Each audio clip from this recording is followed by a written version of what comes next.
আলহামদুলিল্লাহি রাব্বিল আলামিন ওয়াসসালাতু ওয়াসসালামু আলা সাইয়্যিদিল মুরসালিন আম্মা বা'দ ফাআউযু বিল্লাহি মিনাশ শাইতানির রাজীম বিসমিল্লাহির রহমানির রহিম আসসালাতু ওয়াসসালামু আলাইকা ইয়া রাসূলুল্লাহ ওয়া আলা আলিকা ওয়া আসহাবিকা ইয়া হাবিবাল্লাহ আসসালাতু ওয়াসসালামু আলাইকা ইয়া নবিয়াল্লাহ ওয়া আলা আলিকা ওয়া আসহাবিকা ইয়া নূরাল্লাহ। দূরে ও কাছে, দেশে ও প্রবাসে, যে যেখানে এই মুহূর্তে টিভি সেটের সামনে রয়েছেন, সকলকে আজকের এই নতুন অনুষ্ঠান কথা নিয়ে যত কথা, এই অনুষ্ঠানের পক্ষ থেকে সকলকে জানাই একরাশ প্রীতি ও শুভেচ্ছা। আল্লাহ পাক মানুষকে সৃষ্টি করেছেন আশরাফুল মাখলুকাত হিসেবে, আর তাকে বাকশক্তি দান করে সম্মানিত করেছেন। মানুষ কথা ছাড়া বাঁচতে পারে না, আর এই কথার মাধ্যমে মানুষ কখনো কারো অন্তরে স্থান করে নেয়। আবার এই কথার কারণেই সে অন্তর থেকে মুহূর্তের মধ্যে ছিটকে বেরিয়ে যায়। কথার মাধ্যমে মানুষ সম্মানিত হয়, আবার কথার কারণেই মানুষকে হতে হয় লাঞ্ছিত। আজ পৃথিবীর যাবতীয় ফিতনা, ফ্যাসাদ ও অশান্তির মূল কারণ হলো লাগামহীন মুখের কথাবার্তা। আর এই লাগামহীন কথাবার্তার কারণে মানুষ বড় ধরনের ফাঁসে ফেসে যাবে পরকালে। চলুন প্রথমে আমরা দরুদে পাকের ফজিলত সম্পর্কে জেনে নিই। দরুদে পাকের অগণিত ফজিলত রয়েছে, লট অফ ব্লেসিংস। তন্মধ্যে একটি ফজিলত সাআদাতুদ দারাইন কিতাবের মধ্যে এসেছে। আবু আলী কাত্তান বলেন, আমি স্বপ্নে দেখলাম যে ইরাকের শহর কারখ এর শরফিয়া জামে মসজিদে আমি রয়েছি। সেখানে আমি প্রিয় নবী হুজুরে আরবি সাল্লাল্লাহু তাআলা আলাইহি ওয়া আলিহি ওয়াসাল্লামের দিদার লাভ করলাম। সুবহানাল্লাহ। নবী করিম সাল্লাল্লাহু তাআলা আলাইহি ওয়া আলিহি ওয়াসাল্লামের সাথে দুজন লোকও ছিলেন যাদেরকে আমি চিনি না। আমি রসুল পাক সাহিবে লাউলাক সাল্লাল্লাহু তাআলা আলাইহি ওয়া আলিহি ওয়াসাল্লামের খেদমতে সালাম আরজ করলাম, কিন্তু প্রিয় নবী সাল্লাল্লাহু তাআলা আলাইহি ওয়াসাল্লাম কোনো উত্তর দিলেন না। আমি আরজ করলাম, ইয়া রাসূলুল্লাহ আযজা ওয়া জাল্লা ওয়া সাল্লাল্লাহু তাআলা আলাইহি ওয়া আলিহি ওয়াসাল্লাম, আমি আপনার প্রতি দিনে ও রাতে এতবার দরুদ ও সালাম প্রেরণ করি, অথচ আপনি আমাকে সালামের উত্তর দেয়া থেকে বঞ্চিত করলেন। আল্লাহ পাকের দানক্রমে অদৃশ্যের সংবাদদাতা হুজুর পুরনূর রসুল আকরম নূরে মুজাসসম সাল্লাল্লাহু তাআলা আলাইহি ওয়া আলিহি ওয়াসাল্লাম ইরশাদ করলেন, তুমি আমার প্রতি দরুদ প্রেরণ করো আর আমার সাহাবীদেরকে গালমন্দও করো। আমি আরজ করলাম, ইয়া রাসূলুল্লাহ আযজা ওয়া জাল্লা ওয়া সাল্লাল্লাহু তাআলা আলাইহি ওয়া আলিহি ওয়াসাল্লাম, আমি আপনার মুবারক হাতে তওবা করছি, ভবিষ্যতে এরূপ আর কখনোই করব না। অতঃপর প্রিয় নবী হুজুরে আরবি সাল্লাল্লাহু তাআলা আলাইহি ওয়া আলিহি ওয়াসাল্লাম সালামের জবাব দিলেন, ওয়ালাইকুমুস সালাম ওয়া রাহমাতুল্লাহি ওয়া বারাকাতুহু, সল্লু আলাল হাবিব সাল্লাল্লাহু তাআলা আলা মুহাম্মদ সাল্লাল্লাহু আলাইহি ওয়া আলিহি ওয়াসাল্লাম। মাদানী চ্যানেলের দর্শকবৃন্দ, আমরা যেহেতু আজকে একটি নতুন অনুষ্ঠান নিয়ে আপনাদের সামনে উপস্থিত হয়েছি, আর অনুষ্ঠানের নাম তো এতক্ষণে আপনারা জেনে গেছেন যে কথা নিয়ে যত কথা। এই কথার কারণে মানুষের কাছে সম্মানিত হয়, আর এই কথার কারণেই মানুষ কিন্তু লাঞ্ছিত হয়। যেমনটি এই হাদিসে মোবারকার ঘটনায় আমরা শুনলাম যে আল্লাহ নবী সাল্লাল্লাহু তাআলা আলাইহি ওয়াসাল্লাম অজস্রবার দরুদে পাক পাঠ করা সত্ত্বেও সেই স্বপ্নদ্রষ্টা ব্যক্তির সালামের জবাব তিনি দিলেন না। কেন দিলেন না? যে ওই ব্যক্তি তার এই উত্তম গুণের পাশাপাশি, দরুদে পাক পড়া এটা উত্তম একটা গুণ, এই গুণের পাশাপাশি সেই ব্যক্তি আল্লাহর নবী হুজুরে আরবি সাল্লাল্লাহু তাআলা আলাইহি ওয়া আলিহি ওয়াসাল্লামের সাহাবীদের প্রতি কটূক্তি করত, গালমন্দ করত। আর সে কারণেই তিনি সালামের জবাব প্রথমে দেননি। যখন সেই ব্যক্তি তওবা করলেন, আল্লাহর নবী সাল্লাল্লাহু তাআলা আলাইহি ওয়া আলিহি ওয়াসাল্লামের রহমতপূর্ণ হাতে, তখন আল্লাহর নবী সাল্লাল্লাহু তাআলা আলাইহি ওয়াসাল্লাম তাঁর সালামের জবাব দিলেন। তাহলে এই ঘটনা থেকে আমরা কি জানতে পারলাম? এই ঘটনা থেকে আমরা এটাই জানতে পারলাম, মানুষ অনেক সময় অনর্থক কথার কারণে, অহেতুক কথার কারণে তার মুখ থেকে এমন কিছু কথা, লাগামহীন কথা বের হয়ে যায়, যার কারণে তার দুনিয়া ও আখিরাত দুই বরবাদ হয়ে যায়। চলুন এ সম্পর্কে ঈমান উজ্জীবিতকারী একটি ঘটনা আমরা প্রথমে শুনে আসি। আল কওলুল বদী কিতাবের মধ্যে বর্ণিত রয়েছে এই ঘটনাটি, আর তা হচ্ছে এই: ইমাম হাফিজ মোহাম্মদ বিন আব্দুর রহমান সাখাওয়ি রাহমাতুল্লাহি তাআলা আলাইহি কর্তৃক লিখিত বিখ্যাত গ্রন্থ আল কওলুল বদী কিতাবে বর্ণিত রয়েছে, হযরত সৈয়দনা আবু বকর শিবলি বাগদাদি রাহমাতুল্লাহি তাআলা আলাইহি বলেন, আমি আমার এক মৃত প্রতিবেশীকে স্বপ্নে দেখে আমি জিজ্ঞাসা করলাম, মা ফাআলাল্লাহু বিকা, যে আল্লাহ তাআলা আপনার সাথে কেমন আচরণ করেছেন? তদুত্তরে সে বলল, আমি ভীষণ ভয়ের সম্মুখীন হলাম, এমনকি মুনকার নাকির ফেরেশতাদ্বয়ের প্রশ্নের উত্তরও আমার মুখ থেকে বের হচ্ছিল না। আমি মনে মনে ভাবলাম, সম্ভবত আমার মৃত্যু ঈমানের সাথে হয়নি।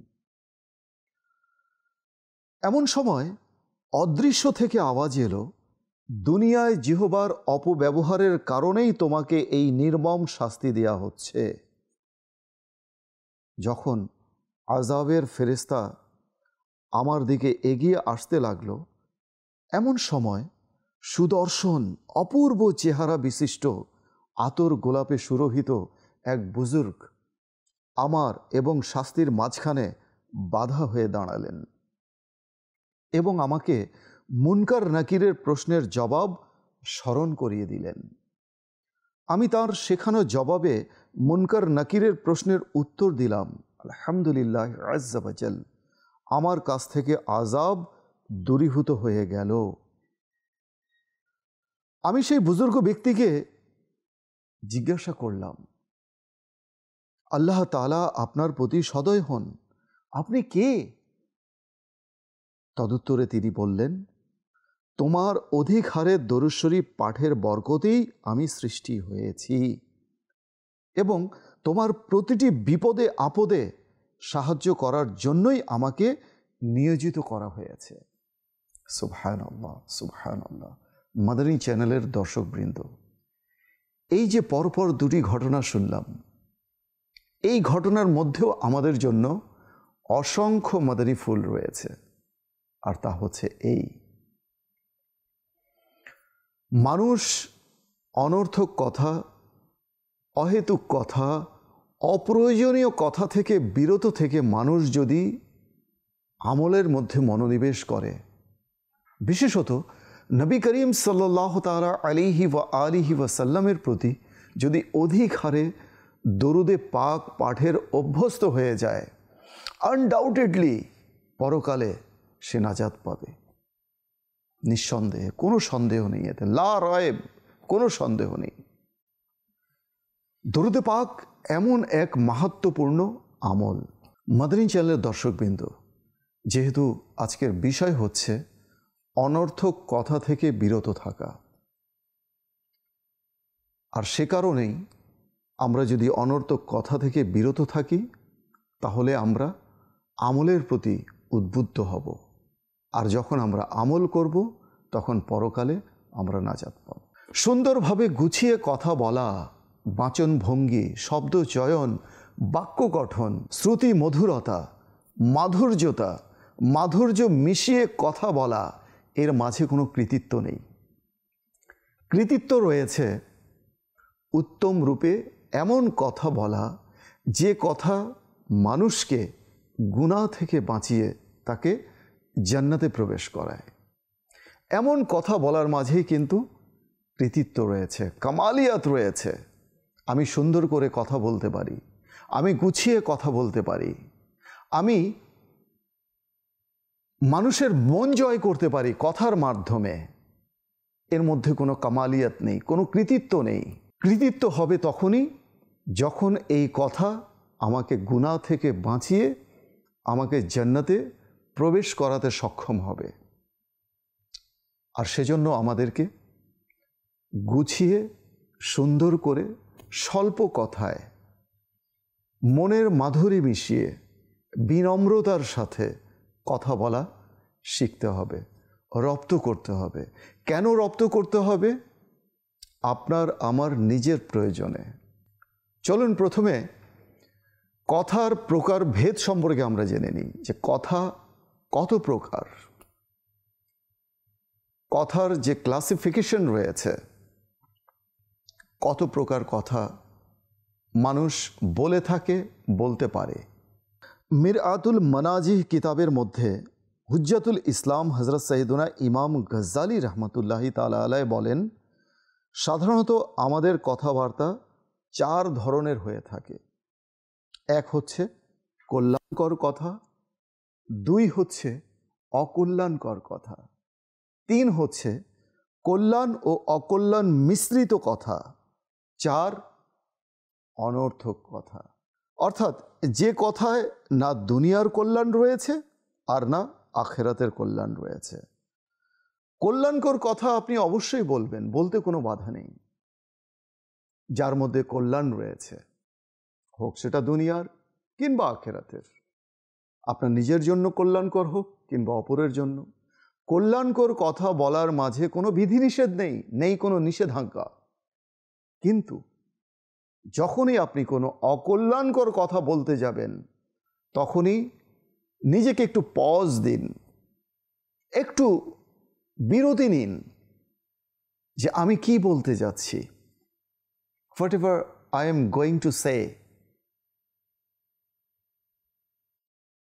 কথা বলার আগে একবার নয়, 10 বার ভাবুন। এই জন্য কথায় আছে, ভাবিয়া কহিও কথা, কহিয়া ভাবিও না।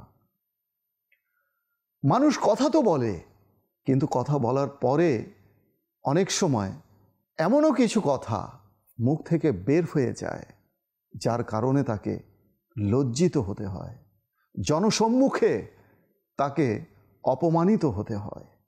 তাই ভেবে চিন্তে কথা বলতে হবে।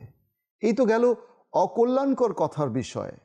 এবার আসুন কল্যাণ এবং অকল্যাণ মিশ্রিত কথা। এটা হচ্ছে ওই 2 নম্বর, যেটা অকল্যাণকর কথা তার চেয়েও বেশি বিপজ্জনক হচ্ছে এটা। কোনটা? কল্যাণকর এবং অকল্যাণ, কল্যাণ এবং অকল্যাণ মিশ্রিত কথা, যে কথার মাঝে কল্যাণও রয়েছে অকল্যাণও রয়েছে। এমন কথা বলার ক্ষেত্রে আমাদেরকে অবশ্যই সতর্কতা অবলম্বন করতে হবে, যে এই কথার মাঝে কোনটা কল্যাণ এবং কোনটা অকল্যাণ, কতটুকু এর মাঝে কল্যাণ রয়েছে, কতটুকু এর মাঝে অকল্যাণ রয়েছে। যখন আমাদের মা বোন যারা রয়েছেন আমাদের সংসারে, পরিবারে, দেখবেন অনেক সময় চাল যে রয়েছে, ভাতের চাল, সেই চালের মধ্যে থেকে অনেক সময় খুদ, পাথর, কণা মিশ্রিত এই চালটা অনেক সময় মা বোনরা ঘরের মধ্যে বাছেন বসে বসে, যে পাথর কণা, নুড়ি পাথর কণা যে থাকে সেটাকে চাল থেকে পৃথক করেন, খুদটাকে আলাদা করেন। কেন? না হলে ভাতের সাথে সব মিশে যাবে। আর ওই নুড়ি কণা, নুড়ি পাথর যখন আমরা ভাতের সাথে খাবো, তখন ওই নুড়ি পাথরের কারণে আমাদের দাঁত ভেঙে যেতে পারে। আর দাঁত যদি ভেঙে যায় তখন আমাদের কি অবস্থা হবে সেটা তো বলার অপেক্ষা রাখে না। তো কাজে কথা বলার আগে এমন কথা যে কথার মাঝে কল্যাণ এবং অকল্যাণ মিশ্রিত, সে কথা বলার আগে সতর্কভাবে কথা বলতে হবে, ভেবে নিতে হবে। এরপরে হচ্ছে অনর্থক কথা। সমাজে কিছু মানুষ আছে শুধু প্রয়োজন নেই, উইদাউট এনি রিজন, কোনো কারণ নেই, কোনো প্রয়োজন নেই, বাস বকবক বকবক করতেই থাকে। সে যেন কথা না বলতে পারলে তার পেটের ভাত হজম হয় না। এত কথা পেটের মধ্যে, এটা হচ্ছে অনর্থক কথা।